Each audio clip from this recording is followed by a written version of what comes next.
Bonjour à tous, alors aujourd'hui je vous propose un petit exercice d'arithmétique pour parler des entiers consécutifs. Voilà, donc on va démontrer 2-3 petites choses, même 4. Et on va commencer tout de suite. Montrer que la somme de 3 entiers consécutifs est un multiple de 3. Alors déjà, je vais vous donner la définition de ce que c'est que des entiers consécutifs et comment on peut matérialiser ça de façon formelle. Alors, deux entiers consécutifs, A et B, eh bien, on va considérer que A est plus petit que B. Ça veut dire quoi? Eh bien, que B est l'entier qui suit immédiatement l'entier A. D'accord? Eh bien, ça veut dire que A plus 1 est égal à B. On peut aussi considérer que B moins 1 est égal à A. D'accord? Donc, ça va être à vous de voir si vous préférez avoir une somme plus 1 ou une soustraction avec moins 1. Alors, dans l'exercice, on a 3 entiers consécutifs. Si on n'avait eu que 2 entiers consécutifs, eh bien, quand on fait la somme, A plus B, vous voyez, qu'est-ce qu'on trouve? On trouve donc A plus, par exemple, A plus 1, ce qui nous donne donc 2 fois A plus 1, et 2 fois A plus 1, comme A est un entier, vous voyez, c'est un nombre impair. Donc évidemment, quand on prend deux nombres qui se suivent, par exemple 7 et 8, la somme est un nombre impair. 7 et 8, 15. 7 plus 8, ça donne un nombre donc impair, parce que 7 plus 8, c'est 7 plus 1, vous voyez. Ici, en fait, vous avez deux fois la même chose, donc c'est un double. Donc on a bien un double plus 1. On peut prendre aussi 8 plus 9. Si on a un nombre impair en premier, on aura 8 plus 1. Et on a bien encore deux fois le même nombre. Donc, première question, on va prendre 3 entiers consécutifs. Donc soit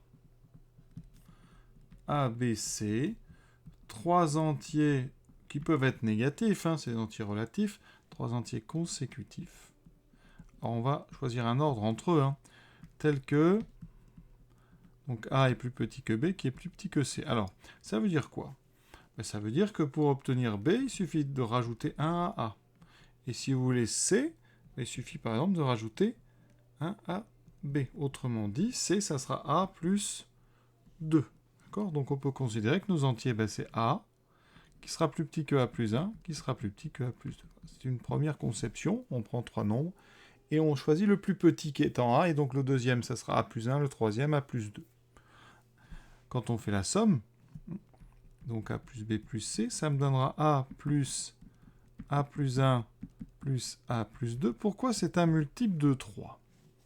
Eh bien, quand on enlève les parenthèses, on a A plus 1, on a 3A, et on a plus 1 plus 2, 3A plus 1 plus 2, ça fait 3A plus 3.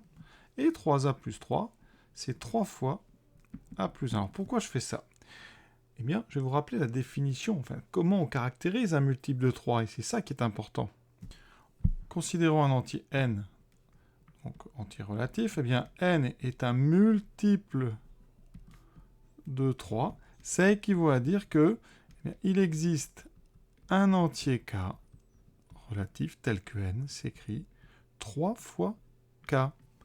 Ici, regardez, on a 3 fois a plus 1, c'est un entier plus 1, donc c'est un entier. D'accord? Donc, A plus B plus C s'écrit 3 fois un entier.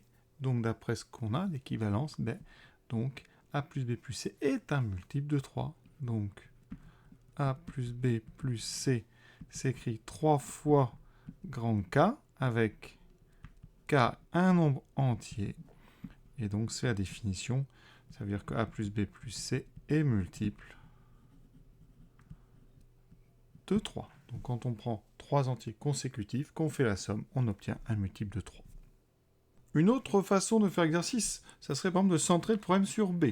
Alors B, c'est celui du milieu, ça veut dire que A va être égal à B moins 1. Et C va être égal à B plus 1. C'est une façon de faire qui peut être intéressante, parce que dans ce cas, quand je fais A plus B plus C, regardez, je vais avoir B moins 1 plus B plus B plus 1. Donc moins 1 et plus 1 s'annulent. Ouais, il me reste uniquement 3B. Et là, on a directement 3 fois un entier. Donc on a bien un multiple de 3. Et donc ça peut être intéressant de ne pas forcément mettre à chaque fois plus 1 plus 2, mais de considérer le problème sur celui qui est au milieu. Et donc on a B moins 1, B plus 1. Quand on fera des produits, ça peut être intéressant, vous voyez, parce que B moins 1 fois B plus 1, c'est une identité remarquable. Donc ça, c'est des petites astuces qui pourront se révéler intéressantes. Deuxième question. Montrer que la somme de 4 entiers consécutifs est un multiple de 2, mais pas forcément de 4. Ah ben on va regarder. Alors déjà, montrons que c'est un multiple de 2. Donc je prends soit, cette fois-ci il m'en faut 4, A, B, C, D, 4 entiers consécutifs. Donc, on a plusieurs choix, mais si on part de A, ça veut dire que B est égal à A plus 1, C sera donc égal à A plus 2, et D sera égal à A plus 3. Vous voyez, par exemple, je prends 17, 18, 19, 20. On aura 17. Ici, on aura 17 plus 1 qui fera 18, 17 plus 2 qui fera 19, 17 plus 3 qui fera 20. Donc, on associe. Quand je fais A plus B plus C plus D, je ferai donc A plus 1, qui est B, plus A plus 2, qui est C, plus A plus 3, qui est D. Et donc, ça me fait A plus A plus A plus A, ça fait 4A plus 1 plus 2 plus 3 plus 6. Alors pourquoi est-ce que ça c'est un nombre pair? Parce que vous voyez, si on factorise par 2, ça fait 2 fois 2A plus 3.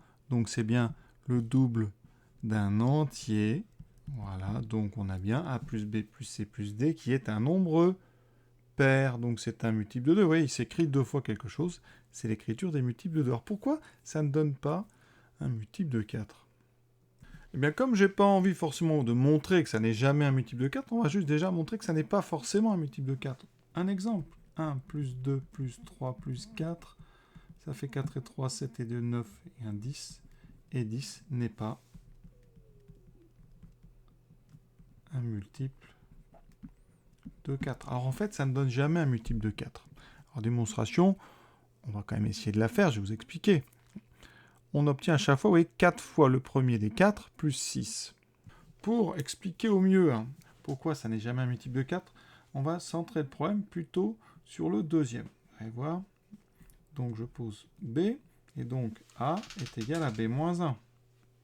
Ensuite, C est égal à B plus 1, et D est égal à B plus 2. Vous voyez, quand je fais A plus B plus C plus D, j'obtiens donc A, qui vaut donc B moins 1, plus B, plus C qui vaut B plus 1, plus D qui vaut B plus 2, j'ajoute, là j'ai des choses qui disparaissent, il me reste 4 fois B plus 2. Autrement dit, quand je fais A plus B plus C plus D égale 4B plus 2, ça veut dire que si je divise A plus B plus C plus D, qui est un nombre entier, si je le divise par 4, j'obtiendrai ici B, qui sera le quotient, et j'obtiendrai un reste égal à 2. On dit qu'on fait une division euclidienne. Et les nombres qui sont multiples de 4, ce sont ceux qui ont un reste égal à 0 par une division euclidienne par 4. Donc ici, vous voyez, si le nombre A plus B plus C plus D était multiple de 4, par cette division par 4, on aurait un reste égal à 0. Donc ici, c'est impossible parce qu'on a un reste égal à 2. Quand on fait ça en maths, on appelle ça un raisonnement par l'absurde. On suppose que notre nombre est divisible par 4. On arrive ici à un problème, parce que s'il était divisible par 4, j'aurais un reste 0, alors que j'ai un reste 2. Donc, mon hypothèse de départ est absurde. Ça veut dire que mon nombre A plus B plus C plus 2 plus D n'est pas un multiple de 4. Voilà. C'est une démonstration qui est plus difficile, donc je ne voulais pas la faire. C'est pour ça que j'ai plutôt préféré écrire pas forcément, parce que pour montrer pas forcément, on a juste besoin de trouver donc un contre-exemple que j'ai trouvé en prenant le premier qui me venait à l'esprit. Sinon, vous prenez le suivant. Vous voyez 2 plus 3 plus 4 plus 5, la somme, ça fait 9 et 5, 14. Ça n'est pas non plus un multiple de 4. Et vous pourrez répéter ça à l'infini. 3 plus 4 plus 5 plus 6, ça fait 7 et 5, 12. Ça fait 18, encore une fois. Vous tombez en fait sur tous les multiples de 4 plus 2. Alors maintenant que vous avez compris le principe, on va faire avec 5 entiers et avec 7 entiers. Donc on va prendre 5 entiers consécutifs. Donc soit A, B, C, D et E. 5 entiers consécutifs. Avec un A plus petit que B, plus petit que C, plus petit que D, plus petit que E. Donc ça veut dire quoi? Que B, on peut dire que c'est A plus 1. C, c'est A plus 2. D, c'est donc A plus 3. Et E, ça sera A plus 4. C'est toujours la même chose. Et on va faire la somme.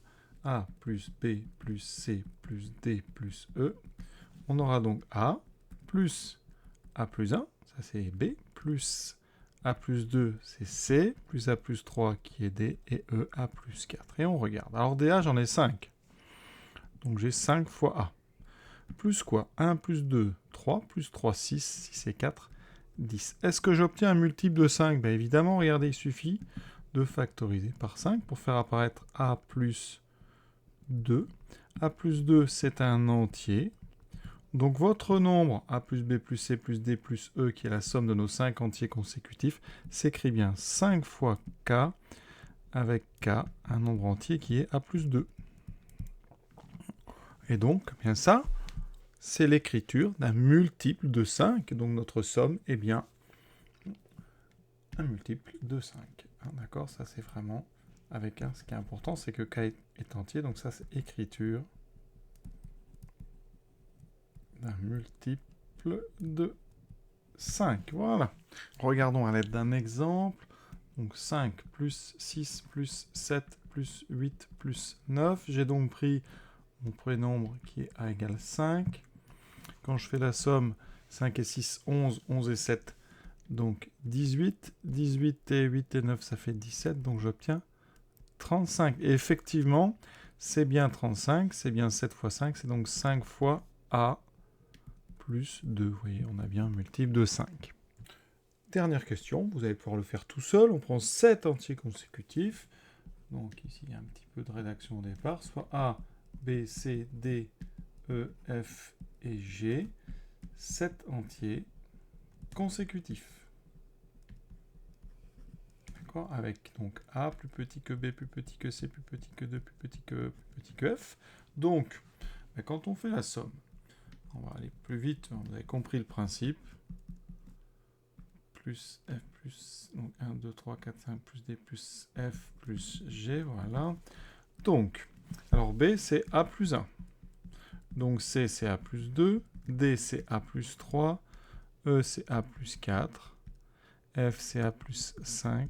Et G, c'est A plus 6. Ça me donne donc ici 7 fois le nombre A, plus, alors 1 plus 2, 3. 3 et 3, 6 et 4, 10. 15 et 6, 21. J'obtiens 7, A plus 21. Pourquoi j'ai un multiple de 7? Parce que 21, ici, c'est multiple de 7, vous voyez. Donc je vais pouvoir factoriser par 7.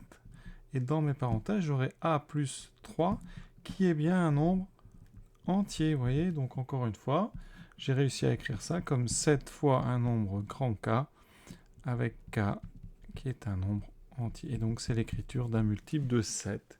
Et donc, ma propriété 4, elle est vraie aussi, quels que soient les 7 nombres que je choisis consécutifs. L'exercice est terminé. Je vous souhaite une bonne fin de journée à tous. À bientôt pour cette série d'exercices sur l'arithmétique.